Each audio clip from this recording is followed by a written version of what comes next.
ఇన్నాళ్ళ మీ రాజకీయ జీవితంలో ఇలాంటి కేసులు ఎప్పుడూ మీరు ఎదుర్కొని ఉండరు. ఖచ్చితంగా అయితే అది మీకు తెలిసిన విషయం అనుకుంటా. ఎందుకంటే మీరు దాదాపు మీరు 79లో ఇంజనీరింగ్ కాలేజీలో రాజకీయాల్లోకి ఎంటర్ అయిన అప్పటి నుంచి చూసుకుంటే ఇప్పటి వరకు మీ మీద ఇలాంటి కేసులు ఏవి ఇప్పటి వరకు జరిగి ఉండవు. మరి ఇలాంటి సమయంలో మీరు అది కూడా ఎమ్మెల్సీ అభ్యర్థిగా నామినేషన్ వేస్తున్న సమయంలో అలాంటి కేసులు మీ మీద పడడం వల్ల దాని ప్రభావం మీ మీద ఏమాత్రం ఉండదంటారా? ఏమండి, నా మీద కేసు వేశారండి. వంగవీటి మోహన్ రంగా చచ్చిపోయినప్పుడు నేను రాజమండ్రి సిటీ కాంగ్రెస్కి జనరల్ సెక్రటరీ, ప్రెసిడెంట్ లేరు, నేనే కన్వీనర్, నేనే జనరల్ సెక్రటరీ. అప్పట్లో రంగా చనిపోయిన తర్వాత రాష్ట్రం అంతా బీభత్సమైంది, మీకు తెలిసి ఉంటుంది కదా. అప్పుడు నన్ను జక్కంపూడి రామ్మోహన్ రావుని, తర్వాత ధవళేశ్వరం ప్రెసిడెంట్ అన్నదారు సూర్యప్రకాశ్రావుని, ఐఎన్టీసీ జిల్లా ప్రెసిడెంట్ జోషి అని మమ్మల్ని అందరినీ కూడా అరెస్ట్ చేసి సెంట్రల్ జైల్లో పెట్టి మా మీద టెడా యాక్ట్ కేసు పెట్టారండి, టెర్రరిస్ట్ యాక్ట్. ఇప్పుడు సల్మాన్ ఖాన్ మీద పెట్టారు టెడా యాక్ట్, అతను 2 ఏళ్ళు జైల్లో ఉన్నాడు. మా మీద కూడా పెట్టారు, టెడా యాక్ట్ పెట్టారు. మేము సెంట్రల్ జైల్లో ఉన్నాం. మేము ఏది 26 రోజులు ఉన్నామండి వంగవీటి రావు గారు. అప్పుడు రాటి తెలిపోయాం, జైలు అంటే ఇదే కదా, ఇదేం ఉండదని. అందులో టెడా యాక్ట్ అనేది ఇండియాలో హైయెస్ట్ కేసు, టెడా యాక్ట్. ఆ కేసు పెట్టారు. ఇంకా ఆ తర్వాత ఇప్పుడు ఒక ఇంజనీర్, నేను పార్టీలో ఉన్నంతలో నా మీద టెడా యాక్ట్ పెట్టవలసింది రాదు కదా. హైకోర్టుకి వెళ్ళాం, బెయిల్ వచ్చింది. తర్వాత కేసు కొట్టేశారు. ఆ కేసు ఫేస్ చేసిన తర్వాత ఈ శాసరెడ్డి ఆడి ఇలాంటి కేసులు పెట్టినా మనం భయపడిపోయి భయభ్రాంతులు అయిపోయేంత, మానసికంగా కుంగిపోయేంత ఇది ఉంది. అందులోనూ 60 సంవత్సరాల వయసు దాటిపోయింది నాకు. ఎక్కడ ఉంటే ఏంటండి, ఎక్కడున్నా ఒకటి హాయిగా కాలక్షేపం అయిపోద్ది. అది అంటే వంగవీటి రంగ గారి హత్య సమయంలో టెడా యాక్ట్ మీద మీరు జైల్లో ఉన్నారన్నమాట. అసలు అప్పుడు ఆ టైంలో జరిగిన పరిణామాలు ఏంటి? వంగవీటి రంగ చనిపోయారు, అక్కడ ఆయన మర్డర్ చేశారని అనగానే మరుసటి రోజు మొత్తం మన స్టేట్ విజయవాడ కానీ రాజమండ్రి కాకినాడ అంతా కూడా విభత్సం చేశారండి. ఎక్కడికక్కడ బద్దలు కొట్టేసి అవి కొట్టేసి ఇవి కొట్టేసి గవర్నమెంట్ ఇమీడియట్గా, తెలుగుదేశం గవర్నమెంట్ ఇమీడియట్గా కర్ఫ్యూ అనౌన్స్ చేశారు. కర్ఫ్యూ అనౌన్స్ చేసి ఎవరైతే పదవులు ఉన్నారో, ఎవరైతే నాయకత్వాలు అవుతున్నారో వాళ్ళందరినీ అరెస్టులు చేసి లోపల పడేస్తారు. అరెస్ట్ చేసి టెడా యాక్ట్లు ఇవి కేసులు పెట్టారు.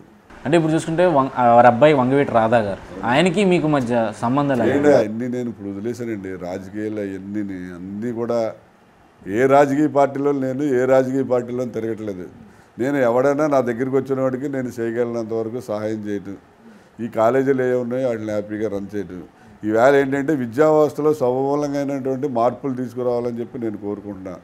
అలాగే అన్ఎంప్లాయిడ్ గ్రాడ్యుయేట్స్ ఉన్నారు. ఈవేళ అన్ఎంప్లాయిడ్ గ్రాడ్యుయేట్స్ ఫారిన్ కంట్రీస్లో తీసుకుంటే, మీరు ఇంగ్లాండ్లో కానీ, ఆస్ట్రేలియాలో కానీ, లేకపోతే ఫిన్లాండ్లో కానీ, న్యూజిలాండ్లో కానీ మన గ్రాడ్యుయేషన్ అయిపోయిన వెంటనే ప్రభుత్వం మనకు ఉద్యోగం వచ్చే వరకు, లేకపోతే ఉపాధి కల్పించే వరకు కూడా ప్రభుత్వమే మన బాధ్యత తీసుకుని మనకి మెయింటెనెన్స్కి కావాల్సిన అన్నీ కూడా ప్రభుత్వమే సమకూరుస్తుంది. మన భారతదేశంలో అటువంటి సిస్టమ్ ఏమీ లేదు. చంద్రబాబు నాయుడు గారు మొన్నే పెట్టాడు, 1000 రూపాయలు అన్నాడు, మళ్ళీ 2000 చేశాడు. కాబట్టి నిరుద్యోగ భృతి అనేది కనీసం ఒక 3000 అన్న ఉంటే వాళ్ళు ఉద్యోగాలకి వాటికి అప్లై చేసుకోవడానికి వాళ్ళకి ఉంటుంది. డిగ్రీ చదివించిన తర్వాత కూడా తల్లిదండ్రులని ఈవేళ అన్ని ఆన్లైన్లో ఎగ్జామ్స్, దేనికి ఫీజు కట్టాలన్నా సరే 500 కట్టాలి, మినిమం 300 లేకపోతే 500 కట్టాలి. నేను నెలకి 2-3 అటెండ్ అవుతారు. ఆ పేరెంట్స్ దగ్గరికి వెళ్ళి మళ్ళీ 500 ఫీజు కట్టాలన్నా, 500 ఫీజు కట్టాలమ్మా అని అడగడం ఎంతవరకు భయంగా ఉంటుంది. అందువల్ల 3000 రూపాయలు వచ్చినాయి అనుకోండి, నెలకే 2-3 టెస్టులకి అటెండ్ అవుతారు ఆన్లైన్లో, వెళ్ళి ఛార్జీలు అవి ఉంటాయి, వాటి వరకు వెళ్ళిపోతాయి. తల్లిదండ్రులు ఎలాగో ఉద్యోగం వచ్చేదా భోజనం పెడతారు. కాబట్టి దాన్ని మినిమం 3000 అన్నా ఉండాలని చెప్పి నేను కోరుకుంటున్నాను. అలాగే ప్రభుత్వం బాధ్యత వహించి ఉద్యోగాన్ని కల్పించాలి. ఉద్యోగం కల్పించలేకపోతే ఉపాధి, ఏదో ఇండస్ట్రియల్గా ట్రైనింగ్ ఇచ్చి, అన్ని ఏపీఐసీసీ ద్వారా కానీ దేని ద్వారా కానీ ల్యాండ్ అలాట్మెంట్ చేసి ఇండస్ట్రియల్ ట్రైనింగ్ ఇచ్చి వాటితో ఒక ఇండస్ట్రీ పెట్టించాలి. ఆ బాధ్యత పూర్తిగా గవర్నమెంటే తీసుకోవాలి.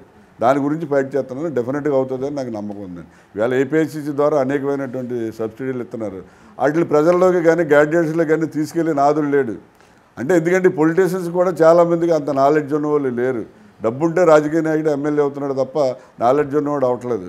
అందు గురించి ఏంటంటే ఈ వ్యవస్థలంతా మార్పు చేయాలి. ఎడ్యుకేషన్ వ్యవస్థ కూడా మీకు చాలా ఇదిగా ఉందండి. ఈవేళ పిల్లల్ని కార్పొరేట్ సంస్థల్లో చదివించడానికి ఇష్టపడుతున్నారు, కానీ పేరెంట్స్ గవర్నమెంట్ సంస్థల్లో చదివించడానికి ఇష్టపడలేదు. ఎందుకు ఇష్టపడలేదు? ఎన్ని స్టడీ చేసి అదే ఈ మరి ప్రైవేట్ సంస్థల్లో పనిచేసే వాళ్ళకి జీతాలు ఎంత ఇస్తున్నారు అనుకున్నారు? చాలా తక్కువ ఇస్తారు. అదే గవర్నమెంట్ స్కూల్స్లో, గవర్నమెంట్ కాలేజీల్లో పనిచేసే శాలరీస్ ఎంత ఉంటాయి? వాళ్ళ హయ్యెస్ట్ శాలరీస్ ఉంటాయి. అయినప్పటికీ కూడా మరి అక్కడ ఎడ్యుకేషన్ డెవలప్ అవ్వట్లేదు, ఇక్కడేమో డెవలప్ అయిపోతున్నాయి. ఎన్ని స్టడీ చేసి ఎన్ని సమయంలోనే మార్పులు తీసుకురావాలని చెప్పి కోరుకుంటున్నానండి. అలాగే కాలేజెస్ కూడా బోల్డ్ అని ప్రాబ్లమ్స్ ఉన్నాయి. జూనియర్ కాలేజీ కానీ, డిగ్రీ కాలేజీ కానీ, స్కూల్స్ కానీ, ఈ ప్రైవేట్ స్కూల్స్ కాలేజీలో పనిచేసే స్టాఫ్కు కూడా వాళ్ళకి సరైన ఇది లేదు. వాళ్ళని చాలామంది ఇన్స్టిట్యూట్స్ వాళ్ళు బానిసల్లా పనిచేయించుకుంటున్నారు. అదే ఇప్పుడు ఎయిడెడ్ కాలేజీలు ఉన్నాయనుకోండి, ఎయిడెడ్ కాలేజీలో అక్కడ పనిచేసే కాంట్రాక్ట్ వర్కర్కి 5,000 6,000 జీతం ఇస్తున్నారు. అదే ఎయిడెడ్ లెక్చరర్కి అక్కడ 50,000 60,000 జీతం ఇస్తున్నారు. ఆడు చేసే పని ఒకటే, ఈడు చేసే పని ఒకటే. మనం ఒక పక్కన చెప్తాం సమాన పనికి సమాన వేతనం అని. మరి ఎడ్యుకేషన్ వ్యవస్థలోనే ఆడికి 50,000 ఇస్తున్నారు. అదే పని, అదే క్లాసులు, అదే టీచింగ్. వీటికి 5,000 6,000 ఇస్తున్నారు. అలా గవర్నమెంట్ కాలేజెస్, గవర్నమెంట్ స్కూల్స్ ఉన్నాయండి. అక్కడ కూడా 60,000 70,000 జీతం వస్తుంది గవర్నమెంట్ లెక్చరర్స్ కానీ వాళ్ళకని. అదే అక్కడ కాంట్రాక్ట్ లెక్చరర్గా పనిచేసేవాడికి 8,000 ఇస్తారు. ఆడు ఏమో 80,000 70,000 తెచ్చుకుంటే, ఈడు 7,000 8,000 తెచ్చుకుంటాడు.